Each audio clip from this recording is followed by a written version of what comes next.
What's up, headphone fans? Today we're going to talk about the Jeecoo G80 Bluetooth headset. So this is intended to be used on your computer or your Switch, even the Xbox or PlayStation, and we'll talk about how that works. It's a little different on each of these devices. These come in the $60-ish price range, and so everything that we're going to say in the review, of course, is through the lens of something at that price point. Now, full disclosure, these were sent to me by Jeecoo for this review, but I'm going to be as balanced as I can, like I do in all of my reviews. We'll go over what I think is good about these, who I think these are ideal for, and what I think could be improved, because there are some of those things that I noticed while I was using them. So first off, I don't want to spend a ton of time on the specs because that's easy for you guys to look up, but I will go through really quickly just some of the things that you get in the box. So you get a USB-A to USB-C cable for charging. You get a USB-C to Lightning cable. You also get 3.5 millimeter cable to plug these directly into a sound output, which when you're using it on the Xbox is how they prefer you use it. The Xbox doesn't allow the Bluetooth even with the included USB receiver. I tried it on the Xbox, according even to the instructions that come with this. It just doesn't use it. But since you know that all the Xbox controllers have that little headset jack on them, you can plug this straight into there. You're a little limited, and that's more a fault of the Xbox controller if you do that. I have noticed on all headphones I've plugged into that, it has a pretty unimpressive headphone output. You can listen to the audio of your games. Vocals sound okay, which probably for a gaming headset like this is what you're mostly concerned with. And you'll hear enough of the sound effects of the game and whatnot positionally that it'll work out pretty well. And it does, of course, capture your microphone so you can talk to your friends. I did use the receiver on the Switch and on my MacBook just to test it. That works pretty easily. On other headphones like the AirPods Max, of course, people talk about how you can get better sound quality with using the Lightning to headphone adapter because it's not using Bluetooth. I don't really notice that as big of a change on this, and that's very likely because these aren't as high end of a pair of headphones, so you're not getting as high a degree of detail off of the headphone jack to really notice as big of a difference from the Bluetooth. I was pleasantly surprised with the sound quality out of these. I think they're on par with probably what you would expect for a $60 to $80 pair of headphones, especially as a headset that also has Bluetooth and a microphone in it. The highs are decent. The mid-range, I think, is probably its strongest suit. Obviously, what this is geared towards so that you can talk to people while you're gaming. And a lot of the mid-range sound effects in gaming as well, like footsteps and some of the gun sound effects, are useful for positional audio. The Sound Blaster X sound card, as an example, has a scout mode. I don't generally use it, but they put the scout mode in there to do the same thing. It basically enhances the mid-range of it for people who are gaming, and they market that as helping you positionally while you're playing. This kind of out of the box does a similar thing. The bass isn't decent, and I'll get into why.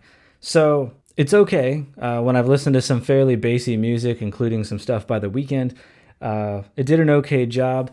When I wear them, I notice as I have with other headphones, if I press the bottoms a little more firmly against my head so that it forms a better seal, the bass is better. These headphones do a bunch of things fairly well for the price point, and I would say I think their weakest point, unfortunately, is the fact that these ear cups are not flexy. They're just straight up. You can adjust the headband size for the size of your head, but I'll show you what I'm talking about. Obviously, a lot of other headphones, you can flex them angularly to conform to your head, and there's a slight ability to flex them back and forth as well, so that within reason, whatever shape your head is, they'll form a good seal.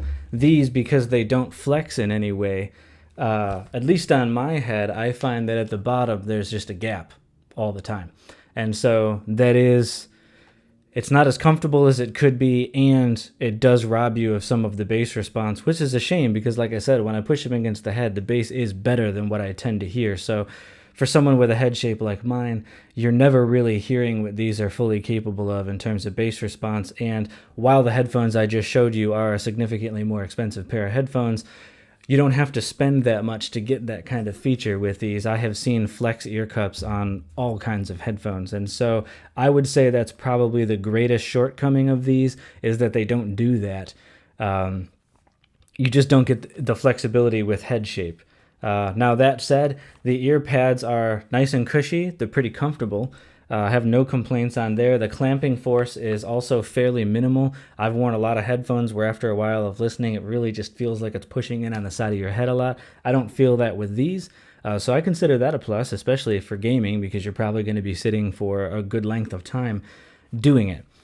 So sound-wise, I think for a $60 price point, these are on point with what you would expect. They're certainly not the several $100 plus, level of headphones that I generally listen to music on during the day, but that's not a fair comparison. As far as the microphone quality, I tested it plugging straight into the onboard chip on my MacBook Pro. That was not a great experience. There's a pretty high noise floor doing that.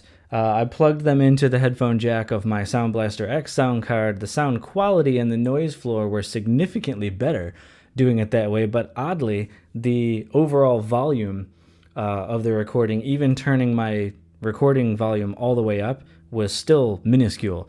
The loudest that I would talk, it would peak at, say, negative 24 decibels, which is pretty quiet. And normally when I record, I'm going for between negative 12 and negative 6 just to have a pretty ample sound. Now, I was able to boost it in the sound recording software after the fact, and I'll play a clip for you here just so you can get a sense of what it sounds like. And I didn't do any other editing to it in terms of manipulating the tonality of it, just boosting the sound. So have a listen. Okay, the noise floor is significantly improved plugged into my Sound Blaster X sound card, but interestingly, the recording volume is substantially lower. I'm definitely going to have to boost the volume of this after recording quite a bit. Even with the recording volume maxed, I'm getting like negative 24 as my max decibel reading, which normally, you aim for more like negative 12 to negative 6. So you can see from that it's fair. I would classify that as fair. For the intended purpose of these, talking to your friends while you're playing games, I think that's all right. The noise floor probably is a lot lower when you're using Bluetooth, so there's not going to be a big issue there of people hearing a lot of static. But I wouldn't use these for making YouTube videos or any other kind of content where the quality of your voice matters. When I listened to the playback of the clip I recorded, I was like, I wouldn't really want that in the video. But for what these are intended for, I suppose that's sufficient. And I realize that at a $60 price point, to make a device that plays music and has Bluetooth and has a battery in it and has a microphone, you have to make some concessions at this price point. And I think the trade-offs for these are the mediocre recording quality and the lack of the flex in the ear cups. Otherwise, the functionality is pretty easy to use. On the back here, you just press the power button and hold it for several seconds until you hear the beep in them, knowing that they're on. And then you have a volume up and a volume down button with a button in the middle to mute your microphone. So that might be useful if you're in the middle of gaming, but you have to go to the bathroom or get a snack or say hi to somebody in your household or something like that. Knowing the order of those, can be helpful. Oddly, when I plugged it into my MacBook and was listening to music, the volume down button would just mute it altogether. It didn't seem to actually turn the volume down. It just killed the volume altogether. And then if I hit the volume up button, it would put the music back on at the previous volume that I had been listening to. So I don't know if that's just a weird glitch using it on a MacBook and you'd have a better experience on a Windows PC. So just something to be aware of. The USB-C cable on the bottom obviously charges these. They charge up in a couple of hours. It's not a very long charging time, which is convenient. You do get, I believe they say, 20 to 30 hours of listening time. You can tell when they're on in a Bluetooth setup because the sides will glow in colors. I'm not personally all that excited about the rainbow colors, but I do realize in the younger gaming community that's kind of a hot thing, so your mileage may vary. What I like about these headphones versus things like AirPods, Max, which of course was a feature that a lot of people said they wished they would have, is when you plug in the headphone jack on the bottom to plug these straight into a device, as you can see, it turns the colors off and it's not using the battery in these anymore. It's allowing them to be passively driven by whatever you're plugging in. I think that's great, because then if you're going to plug these into, say, a PC, you're bypassing the longevity issues that you might have with battery life, because it can run infinitely off your PC. So you could have a really long gaming session and not worry about it. Same deal for plugging into your Xbox controller. Then the only thing that's going to die is the Xbox controller at some point, not the headset. So that is always a great feature to see on any Bluetooth headphones, and I'm glad that they've included it here. All in all, I think I would say that for a $60 headset, these are actually pretty good.